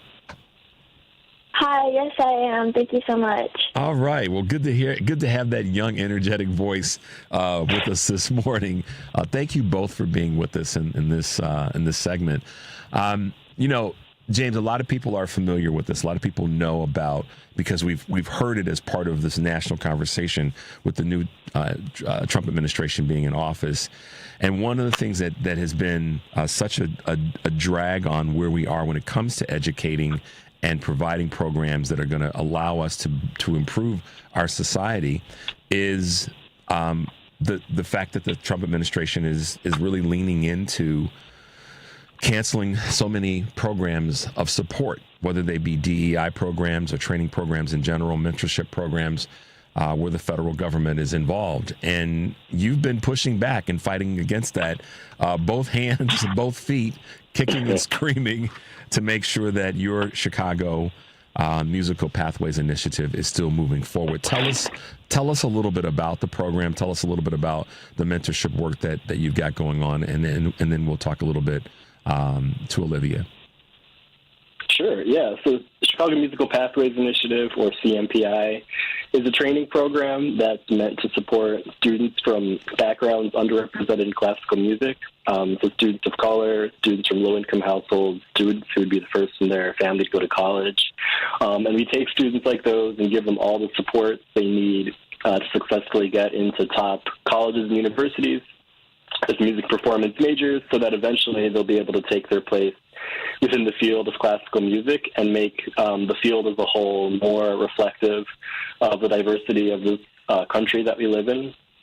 So we provide things like scholarship money that can be used to pay for private lessons and upgrading an instrument, and paying for college application fees and taking trial lessons and campus visits, summer music camp tuition. And then we also provide ongoing, as you mentioned, feedback. We sit down and we discuss each student's playing and their progress twice a year. And then we match each student in our program with a mentor, often a mentor of color who's a professional musician in the Chicago area. Who's just an additional resource to help make sure that we're equipping not just the students in our program, but their parents with all the knowledge that they need to be successful in this field. And so, when you talk about education and when you talk about the opportunities that are being lost, we do have a tremendous amount to lose in terms of voices in this field who would not have a platform if programs like ours were to go away. And so, with that, with your program, what are the ages or the school years that you really try to focus on and bring our young folks into the program? Yeah, we work with students as young as 6th grade, and as you mentioned, we really try to reach students while they're young, early on in the process. Becoming a classical musician and a professional musician takes a lifetime. The training starts when you're really young. And so we focus on kids before they go to college. So we work with kids from grades 6 through 12, up through when they graduate and decide where they're going to go to school. Got it. So, Olivia, and again, thank you for being with us this morning. What is it that drew you to music? What is it that said to you, this is the thing that I want to be my activity? That's such a good question. I've actually thought a lot about that question. So I would say from a very young age, I've always just loved music. I listened to a lot of it as a child. I blame my parents. They always had a great choice in music. And, of course, as a young child, I listened to Baby Einstein. And, Flight of the Bumblebee really must have gotten to me in a moment. That's what I knew I wanted to play violin at that very moment. But I think also, as I grew up and, as I matured, and started playing the violin and really thinking about if I wanted to, pursue a career in music, I thought a lot about how it related to me and in terms of the fact that I feel like music is something that's a part of every culture in different formats. And I feel like that's such a strong language to have, especially as somebody who's very biracial. So I really was like, wow, this is such a great way for me to connect with people, because I feel like music is a part of so many different cultures, and, what a way to communicate with music and, sharing that with other people. So. Well, music is definitely a tool of intersection. It can bring so many of us together. You could be you can listen to a variety of different types of music, but the one thing that's common about it is that we all hear music and it moves us in some way or another. Olivia, what caused you to pick the violin? Why was that the choice, given the other instruments that are out there that you could have landed on? I truly believe, some of it was by chance. I was still pretty young, so I couldn't comprehend, all the different choices out there. But I did personally choose to listen to a lot of, violin or string music. A lot of the time, I was listening to, like the etudes and things like that when I was really young, and I didn't really know what it was exactly, but I just felt like that voice really resonated with me. I really grew to appreciate it more when I started listening to more classical music, like, seriously. But, as I started to learn the role of, being, a violinist, in certain things, I really started to love it. And then eventually I did switch over to viola about a year ago, and I really feel like I'm in a really good place with my instrument. I'm really happy with it, and, I'm grateful to CMPI because I really feel like I would have never really found the opportunity to, achieve that comfort level in my music and, in my voice, especially as a young musician with underrepresented background. So, there's that. Yeah, good observation. So, James, one of the things that Olivia mentioned is music in the house and her parents always having some great music being played. But one of the things that comes to mind with me is mentors, and your program is sleeves rolled up, elbows deep, as I say oftentimes, into making sure that mentors and representation are a big part of your program. Talk a little bit about that and why that's become so important to you, but also as you see in students like an Olivia. Yeah, I think it's critically important because we can more easily imagine what we see in front of us. So, when you go and see a professional orchestra concert, at least this is my experience growing up as a black kid, I didn't see anyone who looked like me. And I really had to seek people out from similar backgrounds. And that really made a huge difference in supporting me. I went to college for music and graduate school and played professionally. And so what we try to do is we try to make it a little bit easier for the younger generation. They don't have to go and seek people out. We gather all these people in our community, and we platform people who we feel have something unique to share based on their skills, but also who they are. So people, the students in our program are matched with people from similar backgrounds, but also are in this really supportive community of folks from similar backgrounds who have similar experiences. We bring in guest musicians and masterclass faculty who are musicians of color. We had Anthony and Damari McGill offer masterclasses this year. And so it becomes easier, I think, for our students to imagine themselves in those roles when they see role models who look like them, who have some similar experiences, and who kind of know the path that our students are walking today. One of the things that's obviously it's the elephant in the room when it comes to our educational programs, and certainly when we break down and to get into music or any of the other programs inside of education, is this onslaught of federal defunding or federal sort of assault on our educational program, specifically when it comes to DEI. And what have you sort of done in your mind, James, is to sort of be resilient and make sure that you're there and you're a light for the folks who have come to the program? Yeah, that's a good question. Well, I remind myself that this feels new and unprecedented, but it really isn't. Like, we've been through this before. And I think that our society, we sometimes take several steps back, but in the long term, there's sort of a consistent march towards a better place. And, you know, I also just take a huge amount of personal inspiration and satisfaction from just hearing our kids perform, because they all play at such a high level. I mean, when you hear Olivia play the viola, which she mentioned she's only been playing for a little over a year, like she'll knock your socks off.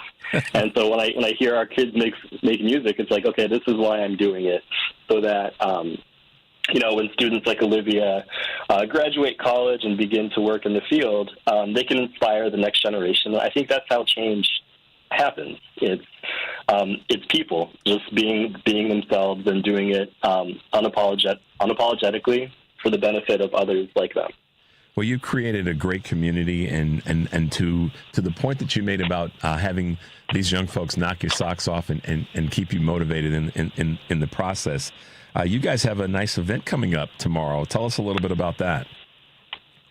Yes, tomorrow evening at Symphony Center in Bunch Rock Hall, 7 o'clock p.m., we have a student showcase recital in which Olivia and 8 of our other students are playing solo music with piano. It's going to be an amazing evening, and it's just an opportunity for you all, your listeners, to come and hear what it's all about.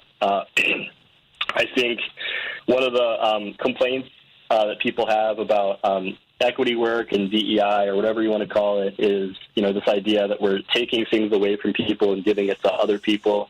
But the truth is that our kids work really, really, really hard for the opportunities that they're given.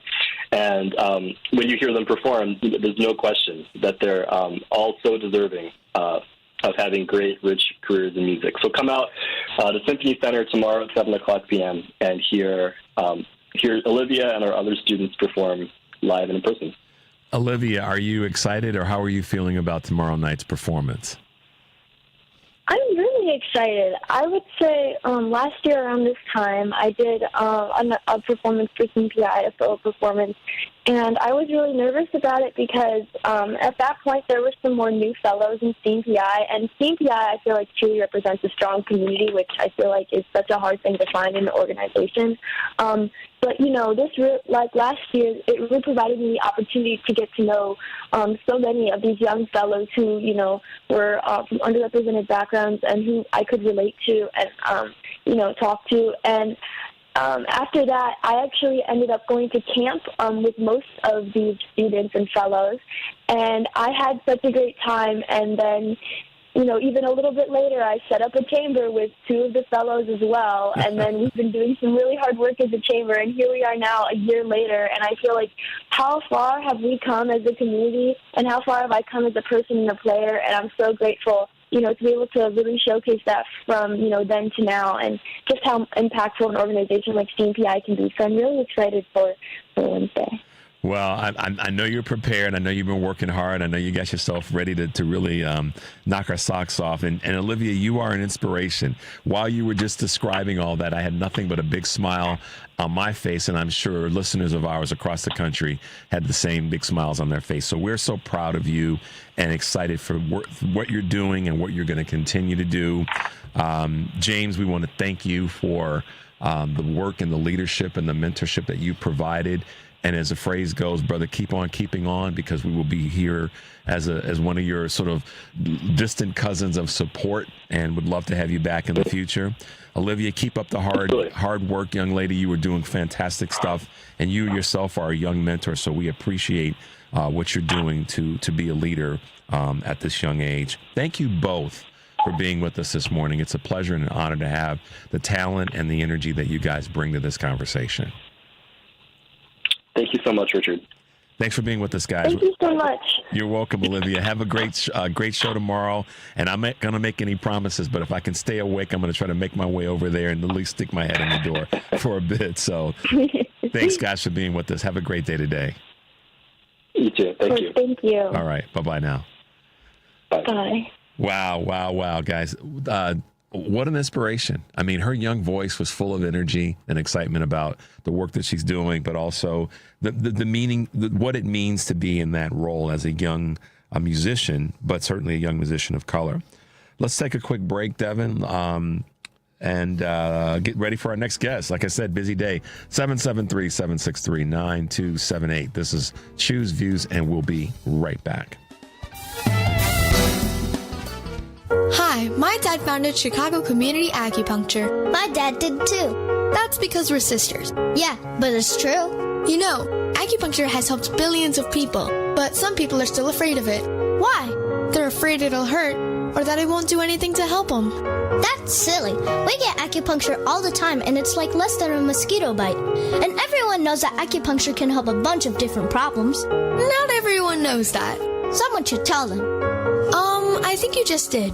So if you'd like to experience top quality acupuncture at half the price of other places, come visit us at Chicago Community Acupuncture at Milwaukee, Devon, and Nagel. Call 773-853-0920, 773-853-0920, or our website, Chi-Com Acu.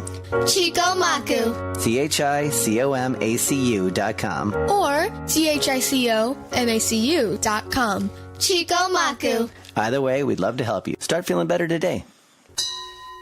This is a WCPT Better in Minute. After working several odd jobs in New York City, Henry Johnson found his way into the National Guard during World War I. Johnson was assigned to the 369th Infantry Regiment, but the all-black unit was better known as the Harlem Hellfighters. The Hellfighters' first task was assisting the French Fourth Army. On May 15, 1918, Hellfighter Johnson noticed Germans attempting to break in.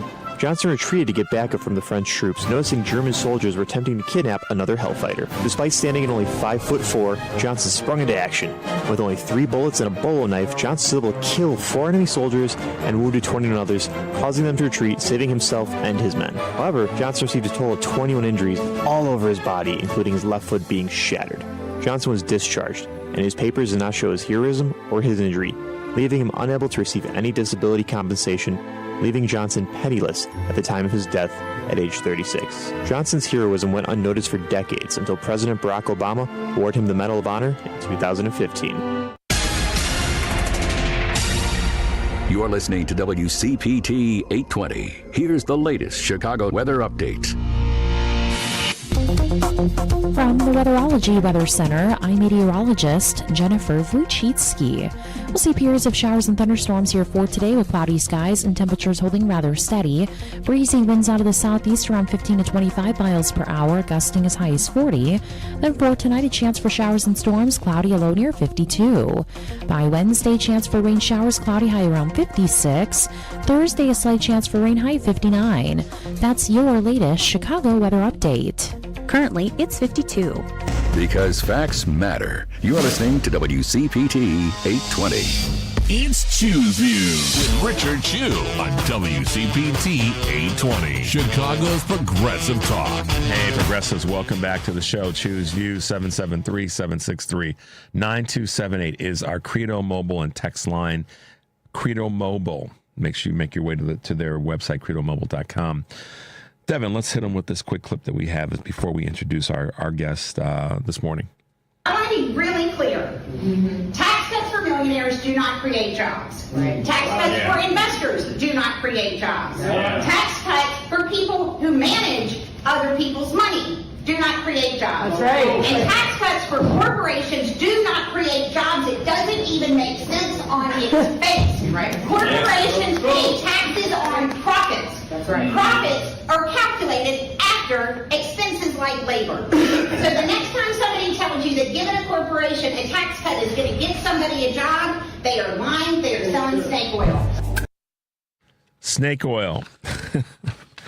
And on that, we would like to introduce someone who's been with us before and is a brilliant person in this space, none other than Executive Director of Fair Share America, Kristen Quarles. Good morning, Kristen. I wanted to surprise you with that clip. That wasn't you. We know that wasn't you, but you could have said the same words. Truthful? Good morning, Richard. Truthful. Guilty as charged. It is a bunch of snake oil. And it's a really nice segue to talking about this GOP budget that's moving its way forward. It is terrible and horrific. So thanks for having me back. Absolutely. I told you we were going to have you back because this is an ongoing category, ongoing conversation. And you guys, with your leadership at Fair Share America, are doing such a great job of highlighting that. Kristen, let's get into it. I mean, that clip is from Patriotic Millionaires, and she's talking about the fact that there are no needs There is no need for the tax cuts that are going to, if there's ever a time when the phrase, you know what, rolls downhill, this is when it rolls uphill. Yes. You know, this garbage is rolling, and not garbage, but these dollars are rolling uphill to the wealthiest of the wealthy in our country, and they're not needed. But to that end, let's dive into this most recent issue when it comes to the dishonesty that's come forth with this House Ways and Means Committee tax bill. Let's talk about that. You've had something to say recently, and I'd like our listeners to know a little bit more about where you are and what you've been voicing in this space. Yeah, thank you. Well, I was here last week, and again, it's these weeks that are playing out just reinforce and demonstrate how the Republican Party, working behind closed doors without input from their constituents and their voters, they have crafted one of the most horrific, evil, harmful bills and are trying to sell it to the American public with lie after lie after lie. So now that we know what has happened at the committee level, each committee in Congress was handed the framework and blueprint of which then they go back and they start actually making their cuts real. So now we know what is in this bill. We know who will be harmed. And then we also know how much money the rich stand to gain. As you said, it is going to roll uphill. They are going to make tax cuts to programs, Medicaid, SNAP, food, nutrition, in order to give rich people more money that, you're right, they simply do not need. And that's exactly what's at stake. And Fair Share America and our partners are doing the work of making sure we are translating this lies. And I could use lots of words that are inappropriate for your audience and on the radio, but it's a bunch of lies that they are trying to sell and ram through. And this fight is different because the American public, one, understand what's happening behind closed doors. Fair Share and our hundreds of allies across the country have really gotten to work to say, okay, let's get the truth to the American public, and then let's give them ways to organize into this fight. So at the end of the day, regardless of what happens, no one can say that we did not register massive opposition to this bill. And that's what's going on. Well, and this is the thing that I think is so, one of the things, I shouldn't say the thing that's so critically important, is to what you just said about awareness. Earlier in the show, Kristen, I led off the show talking about, or having a clip from a professor that talked about the lies and the belief system in what Trump ran on, the lies that have been revealed, and how the people that are actually fighting, and this is, and I got into the weeds a little bit, but I'm sure you can appreciate this. The people that are fighting right now, the Christians of the world and all the rest, are people that we weren't promised anything that would be different than someone that's a red voter.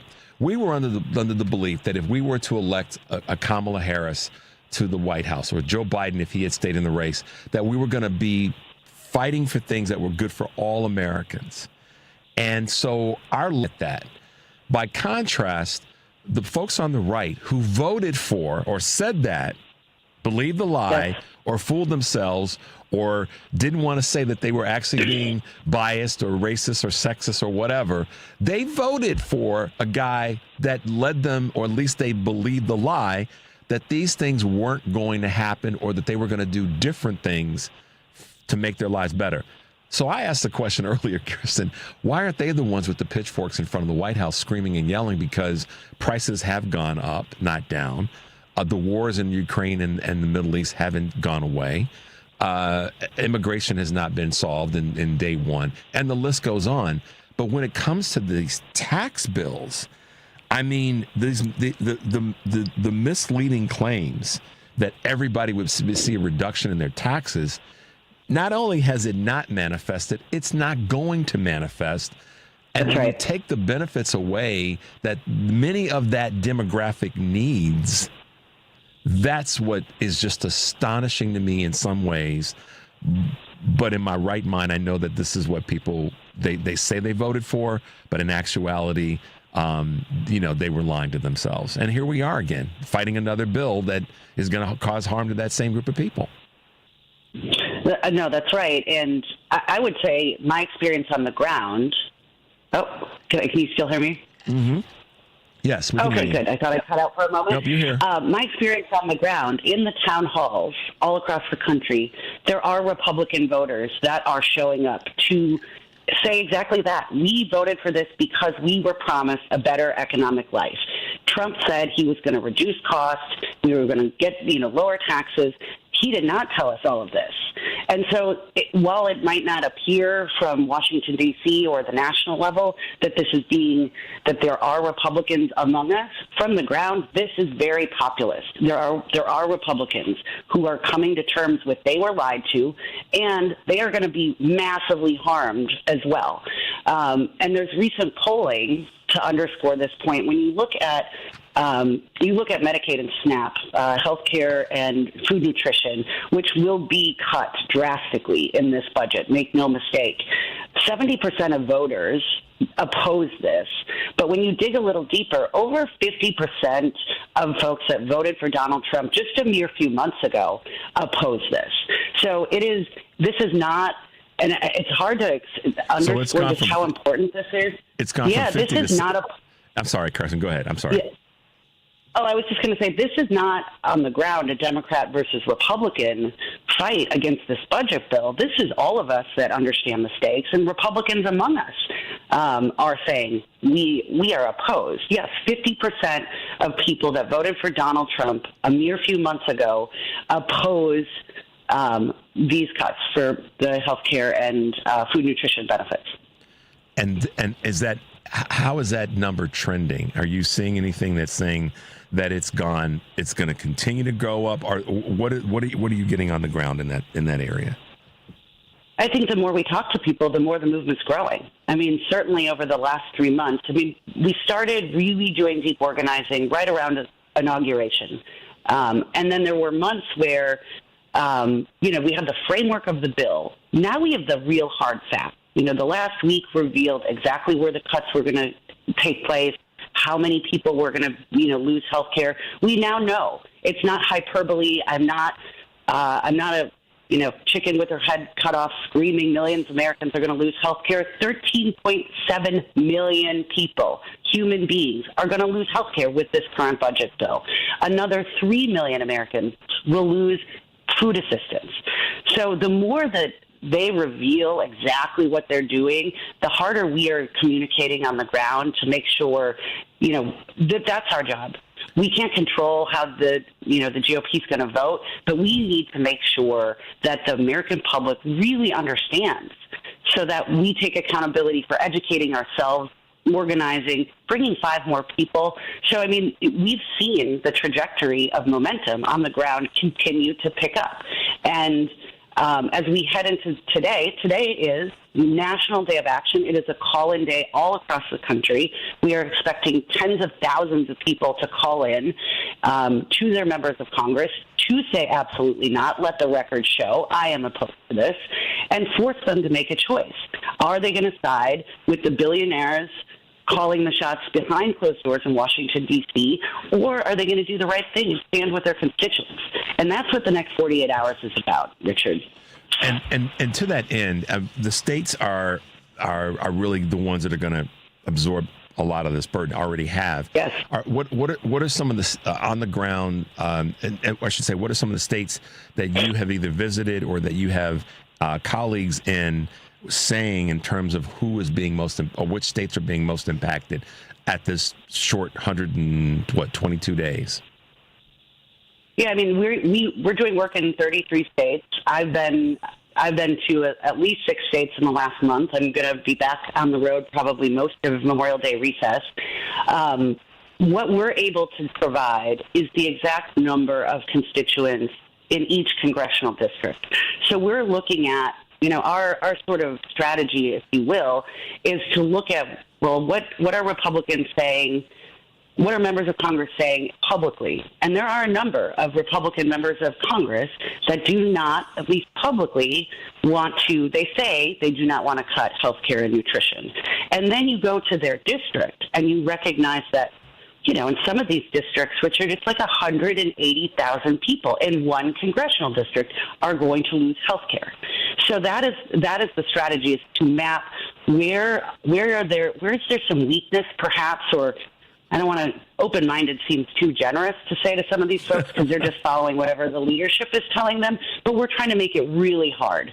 You have a base of people in your hometown, in your community. They will know you hurt them. And we want you to have to look us in the eye and then go back to Washington and say, okay, again, we're chasing 3 votes in the House of Representatives. They do not have margins. We know that there are a lot of folks that are unhappy, Republicans that are unhappy, some for the wrong reasons. Some want more cuts. Right. But there are some that are saying, ooh, we didn't really sign up for these giant cuts to health care and food nutrition. We shouldn't do that. Or, excuse me.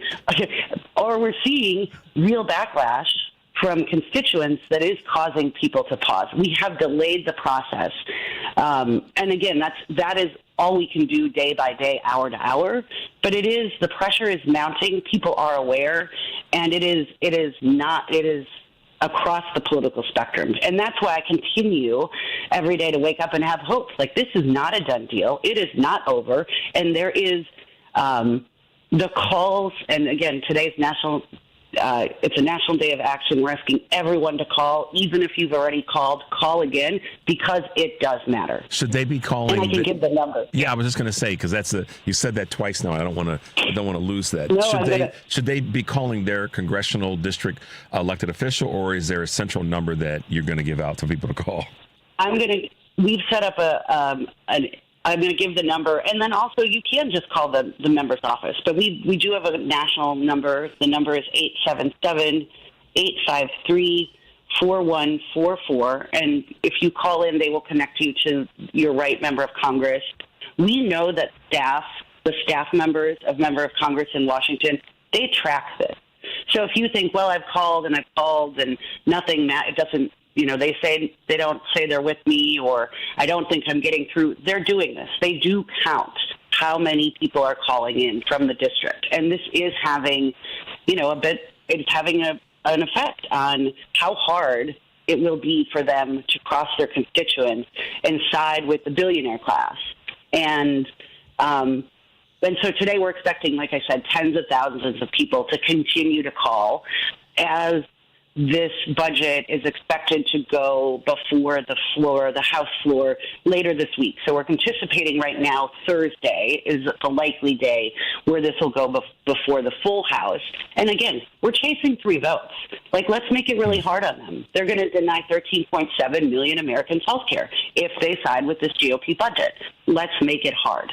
Talk about trickle down. That 13.7, people may not think that's a large number, but it is when you overlay that on the impact of those dollars and how those dollars are recycled into our greater economy.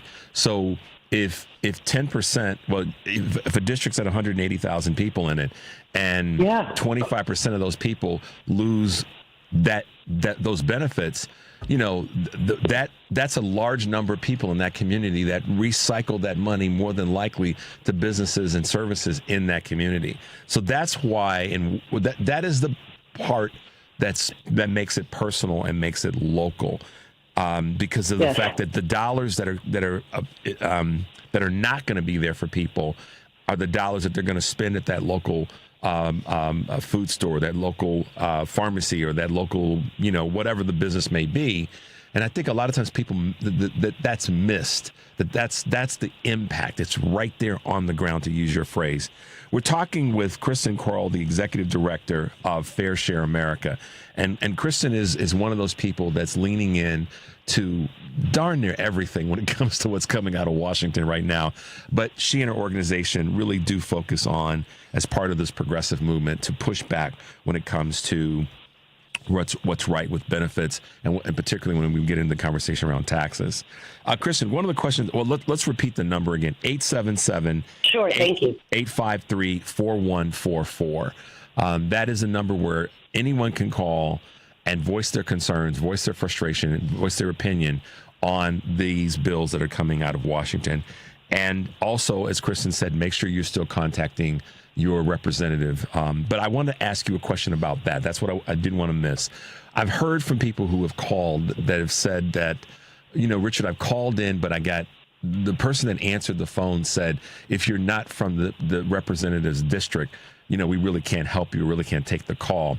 I've been an advocate of, yes, call your district. If you're from a blue district, call your representative from your blue district, but also call the representatives that are in red districts to let them know that you've got something to say about the craziness that's going on with the Republicans in the House of Representatives. What is your take on that? How do people navigate around that or deal with that when they get that roadblock? Well, I mean, they want no staff member is going to pick up the phone and say, you're right. They're going to continue to say, it's the volume. I don't be dismayed by what the staffer says to you. They are counting. We know that. I have worked, with a number of folks who used to have those jobs in Washington, D.C. It does matter. And right now, again, Democrats need to hear opposition as well, that we stand with Democrats. Right now, we are expecting all Democrats in Congress to stand fully unified and oppose this. But it doesn't hurt for them to know, we've got your back. You're doing the right thing. Thank you for standing up. Thank you for standing up against this terrible tax cut. And this is going to play out. This is not over once the House votes. Then we go on. Then the Senate has to create their version. There will be ongoing negotiations. And we do need our Democrats to stand strong. We do need them to stand strong. And candidly, like the ruling class, they never want you to think that we, the American public, have any power. But we're here to say the calls matter. The events that are happening across the country, the town hall meetings, the rally at the district offices, it has slowed this down. It has made it harder for them. We are driving, the polling isn't based on nothing. It's based on real people's attitudes today. And it is the more we know, the harder we organize, the worse it gets for them. And, if you look at where Donald Trump's favorables are right now, not good. So it is having an impact, and it's easy to feel, and this is why I talk about how important it is to have hope, that we have to fight with hope, and it is very easy to get dismayed about the state of things. It is very easy to feel disempowered by the cuts, the trillions of dollars of our tax dollars that would be funneled to rich people. But the hope is that the more of us that are waking up to this nonsense, to this horrific bill, and that we are working across party lines to say absolutely not, there is hope in the fight, and there's hope because there's only 3 people we've got to persuade. And we'll see if we can do that. But every day I wake up and I'm like, no, the American public this is not going to be done without our voice in this fight. And we will see who they listen to, and we know we're making it hard on a number of them. So keep the calls coming. Again, it's 877-853-4144, and it does matter. I'm telling you it matters. Even if it feels like on the other end it doesn't, they are counting the sheer numbers of calls coming into their offices. One of the things, and thanks for repeating the number again, and I'll do my best to repost it today. One of the things that I think is happened for a lot of people, and I've talked about this on my show a number of times, is to your point about it is effective. They feel like it's not. Some people feel like it's not. I've heard from a numbers of people in different venues that have said, yeah, Richard, but I don't feel like it's really doing anything. Well, I will say to you guys that are listening anywhere in the country, Kristen will tell you that it is having an impact, and it's having an impact in many ways. The impact or the effort that's being put forth. And Kristen, you can attest to this, as you said earlier, in many venues is coming from those who are on the right that didn't vote for this. In the back of my mind, I said they kind of did vote for it, because how could they be so ill-equipped to not have known that this was going to happen? But that's a little bit of my sarcasm and a little bit of my not willing to take all of that as it on its face value. But now that it's here and people are pushing back and people are fighting, that seems to be the growing number of people that are dissatisfied does seem to be coming from those whose promises were not kept. And so I just want to keep telling people some of what you said. Don't stay in your silo. Don't feel like that you're your work, your call, your emails, your letters, whatever it is not working or having some impact. Because right now, it's probably going to be incremental. But if you put enough incrementals together, then you've got a movement. Is that a fair thing to say? Yes, absolutely. And I think the other thing that I would the advice that I would give is there is not an election in front of us right now.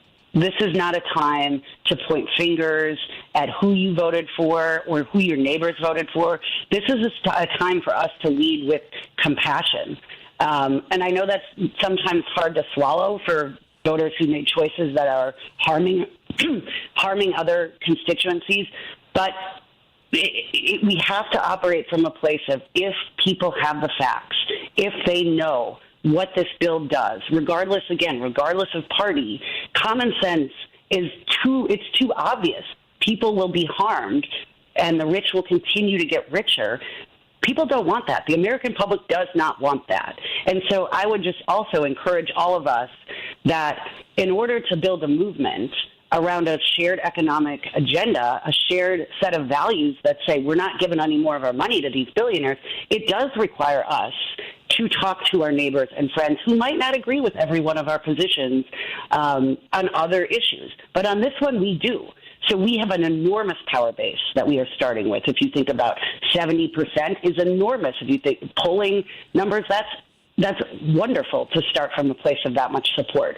And it does require us, I think, if we really care about stopping the bill and getting out of the cycle of where we're just going to play politics against each other, this is a moment to talk to folks who might not have voted the way we did and bring them into this and make space for them, because we will collectively be stronger if we can hold this movement together. And that's my other hope, that we are building something that is more durable than the electoral cycle where we spend billions of dollars running ads against each other. We're not in that fight right now. We're in the fight where we have to get something done for our communities, and we could do it together, which is, to me, it's something worth fighting for every day. Holding the line is where we are right. I like what you said about we're not in a quote unquote a national election season. There are signs using Omaha, Nebraska as a most recent example that comes to mind, where that was an election that even one of our strategists that we have on talked about should not have gone in that direction, but it did, and that's in Omaha. So we know that there's dissatisfaction. We have to take this lever, if you will, and maximize the energy that it can bring. I'm going back to something that you said a couple times, and as we wrap up, Kristen, and thanks again for being with us. Who do you think are the three GOP members of the House that would be the ones? And Representative Lauren Underwood here in Illinois has said that there are some representatives that are, quote, vulnerable, if you will, many, probably more than we realize. But who do you think are going to be the three or the potential 5 or 6 or 7 if you were to draw? And I know that's a tough question. Maybe have the list right in front of you. There are at least a dozen House seats that, when you look at the margins in November, won by a handful of votes. So it's really all over the country. There's members in, of course, New York and California are the two states that get talked about the most by the press. But you mentioned Omaha. There's members of Congress right now in Nebraska, in Iowa, Wisconsin, Michigan, Pennsylvania. There's a lot. It's a target-rich environment for folks that should be with their constituents in the Republican Party. And so, we're casting a wide net. The reason we're saying call everyone is because there are a number of folks who should be really thinking about what their constituents want and not just towing the party line. And what the other piece of it. Can I share one more fact about this bill, what we've learned now in terms of who benefits? The cuts and the harm are so atrocious. The other piece of this is that this bill overwhelmingly benefits the rich people, and that is undeniable. If you are a household that is earning over $1 million, you're looking at getting a tax cut of roughly $90,000 a year. That's just for a millionaire. If you go even higher up the income it's like $360,000 in a tax break. $360,000 in a tax break. If you are a lower income household, you're looking at an average cut of just $90, and $90 while they take away your health care and your food assistance. So that $90 is gone in a week if you have to replace your family's groceries. It's a double dip of harm. So make no mistake, these are lies built upon lies. The rich are taking our tax dollars. They are enriching themselves. This budget doesn't save the taxpayers' money. In fact, it adds more than $3 trillion to the deficit. So don't believe the lies of the things that they say to try to persuade us that, they're going to save the government money, or, it's a tax cut for everyone. It's not. It is rich people making more money off of us while they take away the things our families need, and they throw us some crumbs and they say, look, see, we gave you that $90 tax cut. $90 doesn't do anything. The cost of food and gas and everything is skyrocketing. They're going to deny 13.7 million Americans health care for $90. Are you kidding me? This is horrific. It is atrocious, and we all stand to get in this fight. We all need to call. And these are the same people that said that the tax breaks are going to be, let us run the government. That's right. And so that lie, and that's the thing we have to do, is keep continuing to call it out as a lie. Kristen Kroll, Executive Director of Fair Share America. The reason I love having you back on the show is because of your passion, your energy, and the leadership that you're showing, with not only with the organization, but the on-the-ground work that you're doing. Wrap up, last thing, how can folks find you? How can folks get involved with Fair Share America? Two things today, if you're listening. One, I'm going to give the number again. It is a National Day of Action. We need everyone to light up the phones in Congress. The number is 877-853-4144, and tell them that you absolutely oppose this budget bill that's coming before the House floor. And then the second thing, if you want to get on our mailing list, we provide updates several times a week of what is going on behind closed doors. And our website is www.fairshareusa.org. And we'd love to have you in the fight. We'd love to connect you to local organizing on the ground. And like I said, this is a big week, but we're going to be here for the duration, and we're not going away quietly, and we're going to make our voices heard. Absolutely. Kristen, thanks for being with us again. Have a safe week, and I know that you're going to be busy, but we'll have you back again in a couple of weeks, okay? Thanks so much, Richard. All right. Really have a great appreciate day. you. My pleasure. Talk to you soon. All right. Bye-bye. Okay. Man, I'm not even going to say anything other than what a great effort that she's putting out there, guys. Call that number. I will read it one more time before we wrap up the show today. It's 877-853-4144. National Day of Action. Get involved. Yeah. Man, thanks for being with us today again, guys. Take a deep breath and make your life count. We'll be back tomorrow.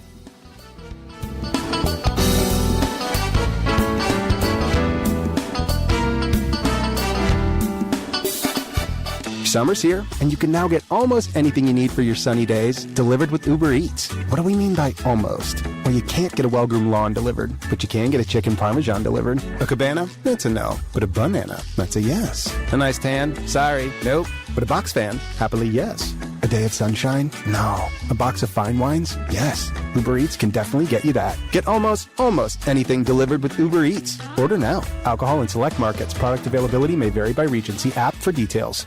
This is your WCPT Progressive Calendar. Tuesday, May 27th at 6:30 p.m., Congressman Brad Schneider, Democrat representing the 10th Congressional District, will be hosting a town hall in Northbrook to answer questions from constituents and update attendees on his actions in Washington. A location address will be emailed